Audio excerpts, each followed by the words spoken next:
Wow, that was a really long nap. About a year and a half long nap. Hmm. To the four of you still watching, hi, I'm Hourglass Indigo.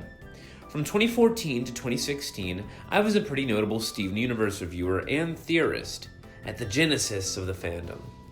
I was there when Jailbreak first aired. They seem to be pretty close. Whether or not they're hinting towards a relationship or a friendship, it was really cute. And I liked that they were kind of children, like they were very young, and it's kind of ironic because, Garnet's two little girls, so I just thought that was funny. Paradox Redemption, and a ton of other iconic moments in the series. I thought the show was the best out there, a beacon in a troubling time for animation. But slowly I fell off the hype train for the series. Suddenly my reviews of the show became less and less frequent. I grew more critical of the series, and eventually disappeared. While I still stand by a lot of my criticisms at the time, such as poor pacing, awful scheduling, and inconvenient filler, it seems like I wasn't the only one who harbored such opinions on the show. In fact, the circle jerk that is Steven Universe hate has become somewhat of a genre in the cartoon community on YouTube, comparable to even that of Teen Titans Go. But why did this happen? How did one of the most loved modern cartoons slowly become a joke to many? And do I feel that way about the series? Let's take a look and dive deeper into the question of whether or not Steven Universe is that bad.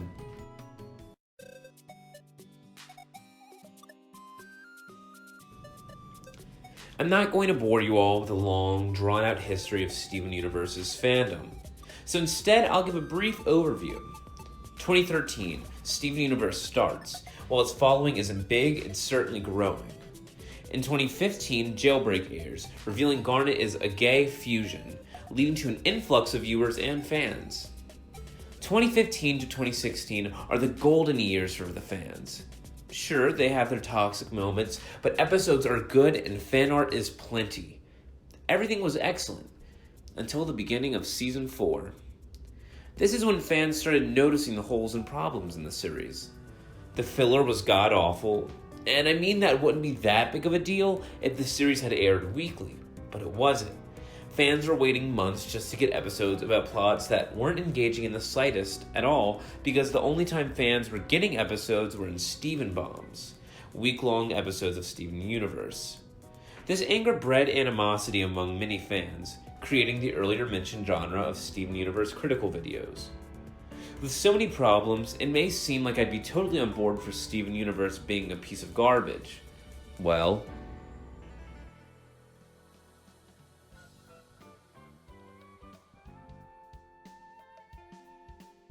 God, I hate Steven Bombs. In fact, it was the biggest reason I fell off the series.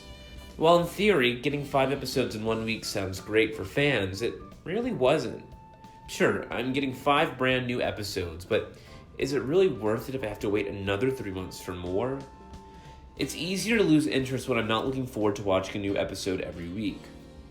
So when the new episodes do come out, I'm a bit disconnected from the content being shown to me. I mean, I get why Cartoon Network does Steven Bombs. If new episodes are hyped up as a week-long event you won't want to miss, then of course you'll want to watch them. It's a super effective strategy. Or at least it was. Sure, Steven going to Homeroad and facing the Diamonds is super exciting and makes me want to watch more, but that excitement can only last so long. And no, it can't last 7 months long. It's gaps like this that are the reason why viewership has so many dips and peaks. The show is constantly losing and winning back viewers.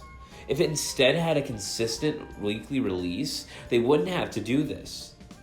I understand animation is a very time-consuming process, but maybe if they didn't dump all their episodes at once, they would have more time to space out and air them.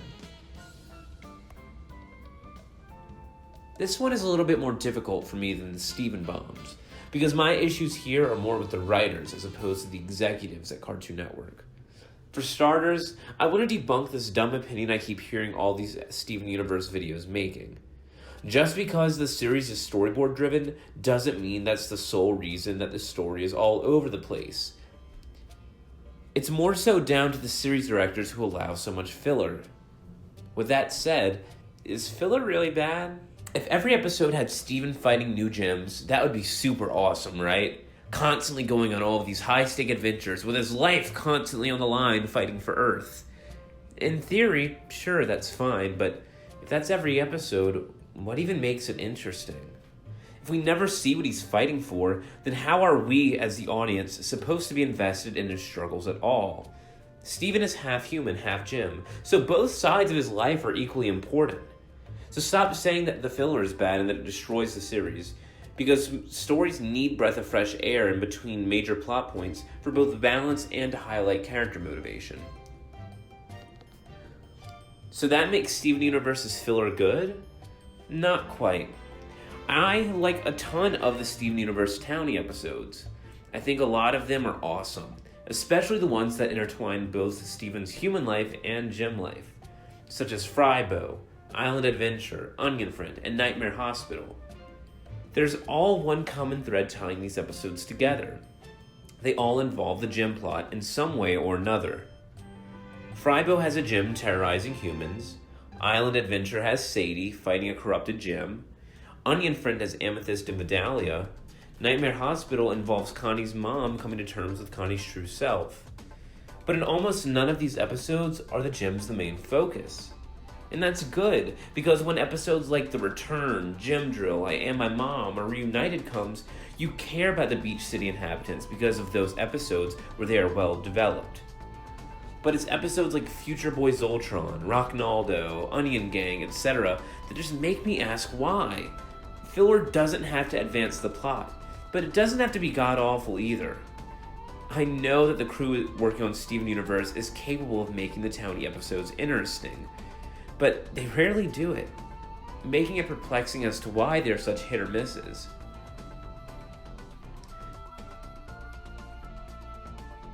This part irks me a lot. In some cases, I agree with the critics. In other times, I totally back the crew. The production of Steven Universe at times can be a little unprofessional, which sounds totally hypocritical coming from me, some random guy who has never even worked on a professional animated series before. But sometimes I look at their choices and I'm like, what are you doing? Rebecca Sugar has stated that there is no height chart for the characters, thus leading to awkward changes in height episode to episode. This is really just a nitpick, but I mean, it does break immersion time to time, depending on the severity. Character designs. Everyone's favorite buzzword when criticizing Steven Universe. Oh my god, why does Lapis look like this here but that here? Fuck you, Rebecca Sugret. It's called art style. Alright, put your pitchforks down. No, I don't like my waifu drawn like that and would rather her drawn like this, but as an animation enthusiast, I don't mind. In almost any animation production, there are character sheets given to animators in order to make sure that they are drawing their characters correctly. But this never totally prevents animators from taking liberties. Miniseries such as Dragon Ball, Adventure Time, The Simpsons, and Avatar all go off model occasionally. This is almost always intentional by the crew, as it's an artistic choice. The reason why the characters are drawn differently one episode to another is just because that's the way the storyboard artist wanted to draw them. So why is that okay, but inconsistent heights aren't? Well, sadly, not every aspect of production can be written off simply as an artistic choice.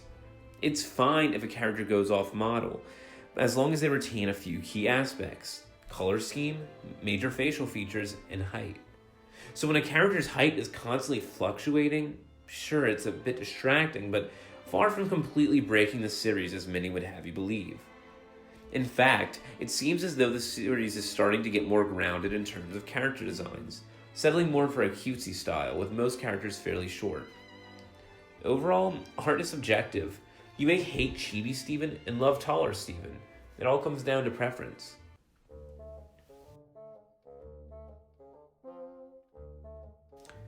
For those of you who have been enjoying my praise for Steven Universe, you guys may not like this part too much.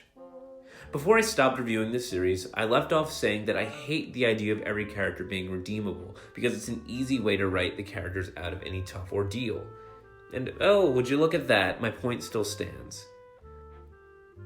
Steven Universe just wrapped up one of its most interesting storylines thus far.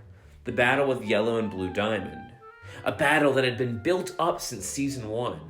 Finally, the Diamonds had invaded Earth. The battle itself was awesome, finally utilizing all the characters' skills that had been built up to that point. But with that said, they were still outclassed by the Diamonds. And how did Rebecca Sugar write herself out of that hole? Redemption! If this plot device was only rarely used, it would be fine, but that isn't the case. Peridot, redeemed. Lapis, redeemed. Bismuth, redeemed. Blue and Yellow Diamond, redeemed? Look, as a fan of Dragon Ball, a series where literally every character is just a villain who had been redeemed, I have no issue with redemption. I think all of these characters are interesting enough to be members of the main cast. It's just not as fun when you can predict a character will be redeemed the minute they walk on screen. So, yeah, this section of the video had a bit of a negative start, but that's fitness shift. When talking about my opinion on Steven Universe, I like to divide the discussion into seasons. Season 1. This season is literally the most underrated just because most of the season is grounded in Beach City. This by no means makes it any worse. The location is pretty static, so we can learn more about the cast.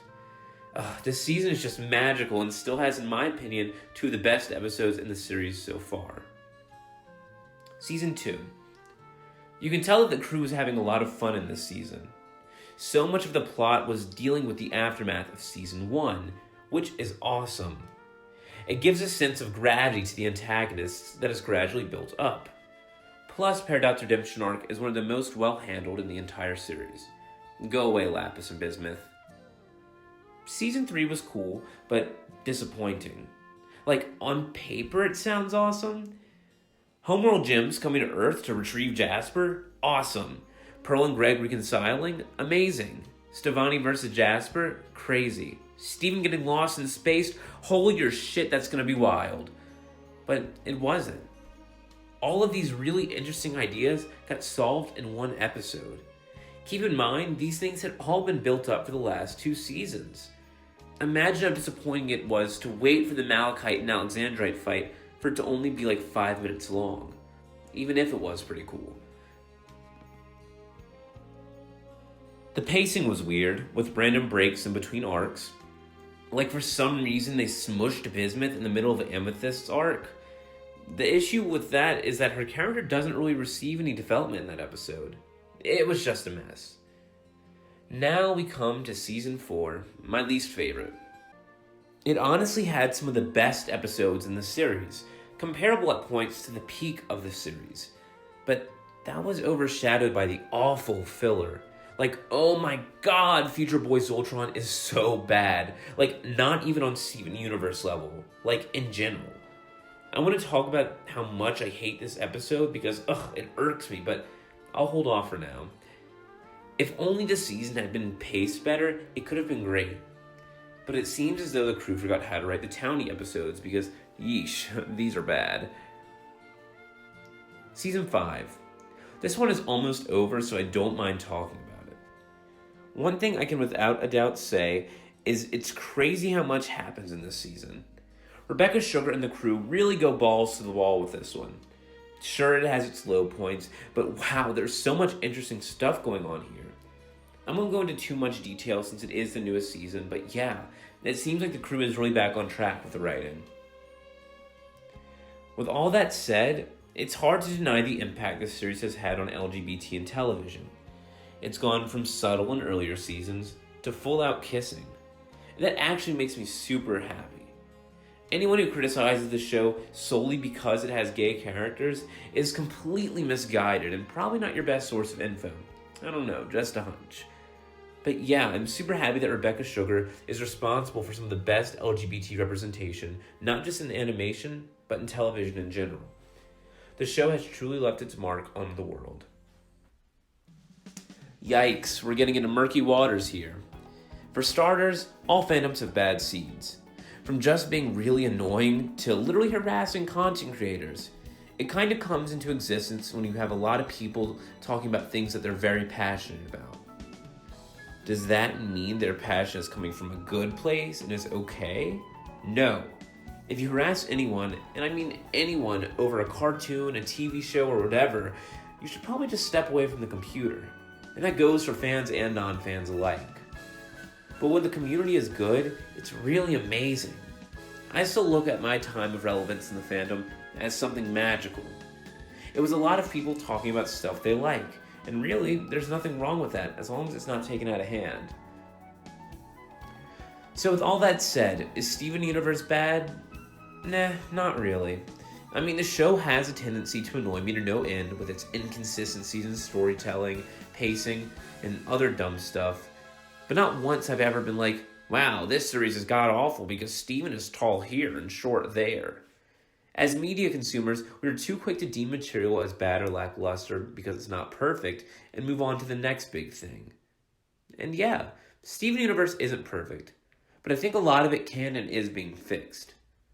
It's best to enjoy Steven Universe not as the greatest piece of television in our lives or generation, but as a show that's pretty fun to watch when you're feeling up for it.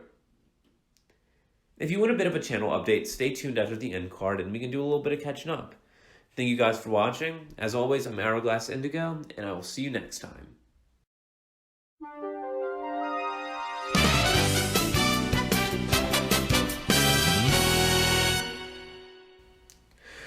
So a lot of you guys are probably wondering what the status of this channel is. Am I going to keep making Steven Universe videos? Am I going to take another year hiatus? Am I married? I really don't know the answer to any of those questions. I feel like this video is a nice little farewell to Steven Universe and that aspect of my channel. If I do continue, I'll probably branch out into stuff that I'm more interested in. With that said, I'm not trying to jump back on a weekly schedule just yet. So as of now, I don't know when the next video will be, but just know that I do intend on making one. Seeing all of your comments asking about me really warmed my heart and inspired me to make another video. So for that, I thank you. You guys can follow me on Twitter if you want to chit-chat or something, and I'll see you guys in the next one. Later.